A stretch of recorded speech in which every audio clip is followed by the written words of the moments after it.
Hello traders. तो आज Monday 27 नवंबर 2023, तो हमारे मार्केट में हॉलीडे है।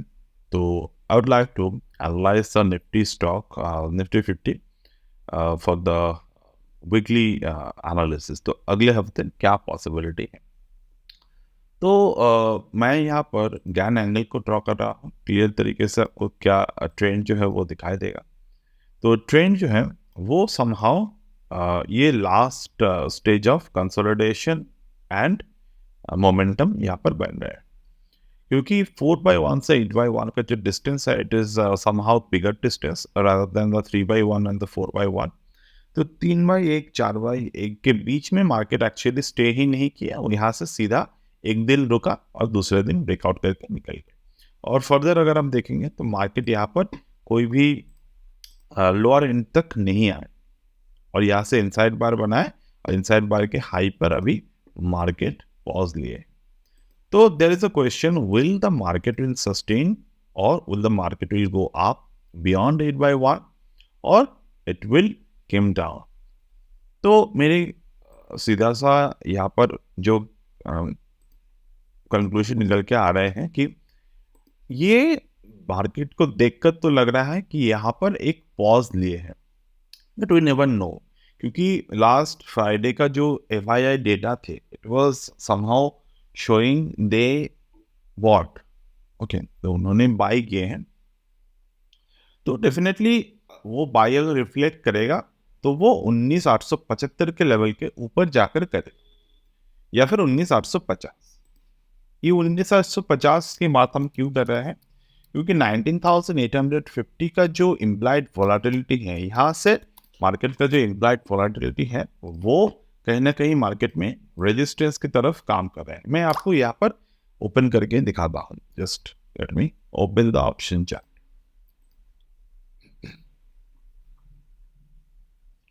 तो यहाँ पर IV के पार्ट पर अगर आप जाएंगे तो यहाँ पर क्या दिख रहे हैं, मार्केट में 7.67 का इम्प्लाइड वोलाटिलिटी है हमारे 19,800 पे।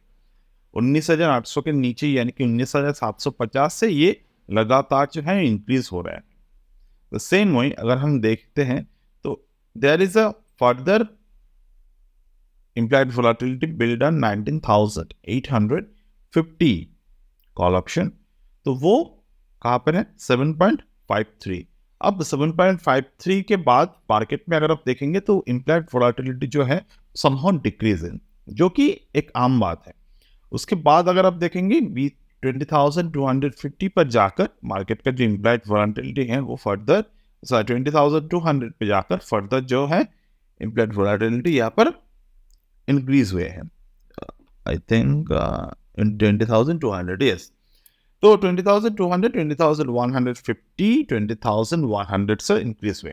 On the put and side आपको यहाँ पर इम्प्लाइड वोलाटिलिटी क्या दिख रहे हैं कि लोअर एंड पर अगर जाते हैं 7.45, 7.60, 7.83, तो यहाँ पर जो है volatility somehow showing the increase in the volatility. मतलब क्या है, अगर मैं यहाँ पर आपको मैं बहुत आसान तरीके से वन लाइनर में समझाऊं, अगर मार्केट एक सपोर्ट को तोड़ते हैं तो वहां पर वोलाटिलिटी जो है वो इंक्रीज होगा।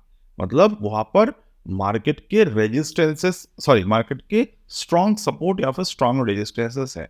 मान लेते हैं यहाँ पर कहाँ पर इम्प्लाइड वोलाटिलिटी मैंने देखा कि दिस वाज अराउंड 7.45, 7.60, यानी कि 19,800 के नीचे, 19,800 के नीचे मार्केट की क्लोजिंग हुए हैं।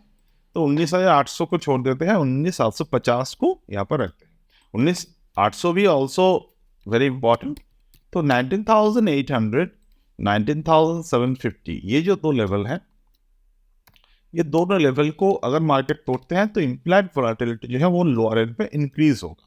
बट वहीं पर अगर हम लोग कॉल साइड पर देखते हैं कि 19,850, 19,875 इसके ऊपर अगर प्राइस जाते हैं तो समहाउ अगर प्राइस का मोमेंटम ऊपर की तरफ जाएगा तो अगर मार्केट इस तरीके से जाएगा, तो नीचे की तरफ अगर आते हैं तो वहां पर थोड़े स्पीड अप होने के चांसेस ज्यादा है। Again this is all the market theory, not any kind of fixed rule, not any kind of trading. क्योंकि अगर आपको याद हो, मैंने वीकली एक्सपायरी के पहले मैंने इसी इम्पैक्ट वोलेटिलिटी का एनालिसिस किया था। वहाँ पर क्या दिख रहे थे हमें कि पुट साइड पर वो कम हो रहे थे और कॉल साइड पर वो ज़्यादा हो रहे थे। मतलब कि कॉल साइड पर रेजिस्टेंस बहुत अच्छी तरीके से रेजिस्टेंस था। अब उसी रेजिस्टेंस को अगर मार्केट तोड़ता तो वो शायद एक फास्ट ऑफ मूवमेंट पे जाते, बट 19,850 को मार्केट ने तोड़ा ही नहीं। वही सेम तरीके से ये भी पॉसिबल है, दो साइड पर ये काम करते हैं।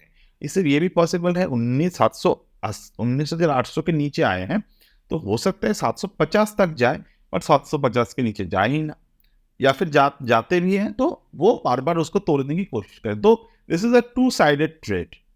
हमेशा स्टॉक मार्केट जो होता है वो 50-50 के लॉजिक पर बहुत अच्छी तरीके से काम करते हैं। अगर आप वो लॉजिक को समझ लिए तो no one can stop you. This is the overall market, this is the 50% rule.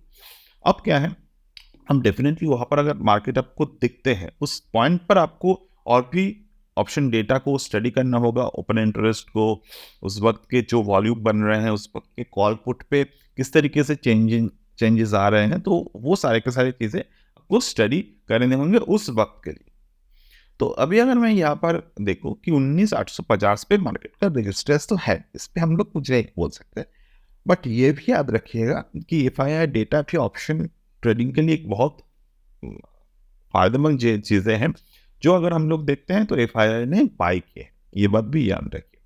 But definitely 8x1 technical analysis के 8x1 के ऊपर ब्रेकआउट देना बहुत ज़रूरी है मार्केट के जो मोमेंटम है उसको गेन करने के लिए। अगर मैं पिछले टाइम के 8x1 के कुछ ब्रेकआउट्स के बारे में आपको दिखाऊं तो आपको आपके जो सवाल है मन में वो क्लियर हो जाएगा। तो यहाँ पर 8x1 को मार्केट में ब्रेकआउट किए थे। 8x1 ब्रेकआउट करने के बाद काफ़ी अच्छे तरीके से मार्केट मोमेंटम पकड़े और उस मोमेंटम के जरिए हमने जो 1.618 के टारगेट थे वो हमें अचीव किए।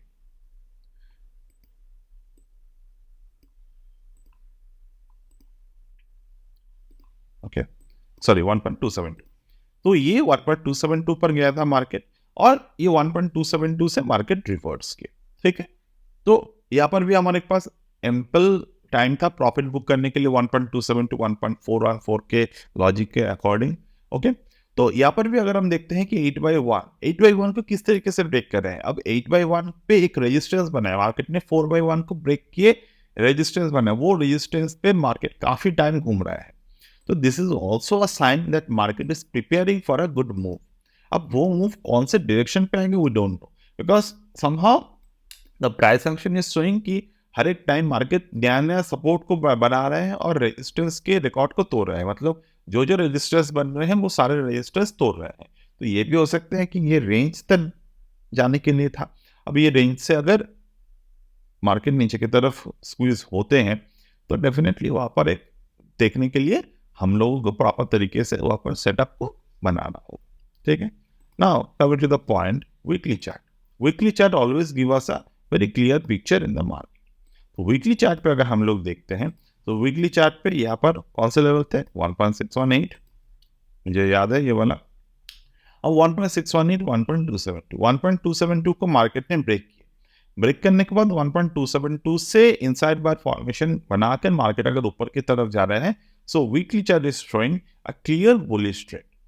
वीकली चार्ट पे जो ट्रेंड है वो क्लियर बुलिश ट्रेंड है, बट डेली चार्ट पे मोमेंटम की लैक ऑफ मोमेंटम है। तो अगर आप पोजिशनली कॉलपुट को बाई करने वाले ट्रेडर हो तो यहाँ पर आपके लिए लर्निंग फेज है कि यहाँ पर आपको समझना होगा कि क्या मार्केट एक्चुअली में कर रहे हैं। यहाँ पर फर्दर अगर हम लोग इस स्विंग हाई को इस स्विंग लो से कनेक्ट करें तो क्या दिख रहे हैं हमें, 1.272 पे मार्केट ने सपोर्ट लिया था। ठीक है, तो 1.272 पे सपोर्ट लिया था और अभी फिलहाल 0.382 यानी कि 0.382 पे रेजिस्टेंस मार्केट का बनाए हुए हैं। तो somehow the weekly chart is showing there is no need of worry, it is in the bullish stage. Now coming to the monthly chart, तो मंथली चार्ट पे क्या दिख रहे हैं, this is the monthly chart, the high the low.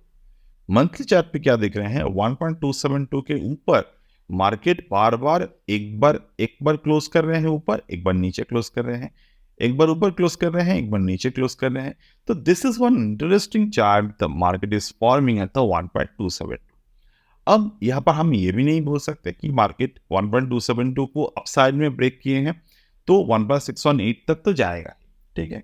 दूसरी चीज हम ये बोल सकते हैं कि अगर मार्केट 1.272 के एक बार ऊपर की तरफ ब्रेक किए हैं तो मार्केट यहाँ पर जो डेली चार्ट पर हम लोग नए नए रेजिस्टेंस को तोड़ने की बात कर रहे हैं, तो यहाँ पर हम लोग क्या देख रहे हैं, एक रेजिस्टेंस को एक बार ही तोड़ा, उसके बाद मार्केट नया नया सपोर्ट क्रिएट कर रहे हैं, मतलब लोअर एंड पर जा रहे हैं. तो इन विच यू कैन बिलीव. तो मैं मेरे पर्सनल ओपिनियन यही कहते हैं, चार्ट टाइम फ्रेम को निफ्टी ट्रेड अगर आप करते हो तो चार्ट पे टाइम फ्रेम को देखो, चार्ट पे अब फोकस करो ट्रेड क्या बन रहे हैं. यहाँ पर जो भी ट्रेड है ये क्लियरली एक साइडवेज मोमेंटम को दिखा रहे हैं. until and unless market close above the 19,534.98 जो कि एक मंथली क्लोजिंग है, और उसके बाद हमें उसी लेवल के ऊपर स्मॉलर टाइम फ्रेम पे फॉलो अप करने होंगे, राइट. सो चार्ट पे सब कुछ दिख जाते हैं. There is no need to worry at all, and that's the thing I just needed to share it with you. So bye for now, and I will get back to you in the next video.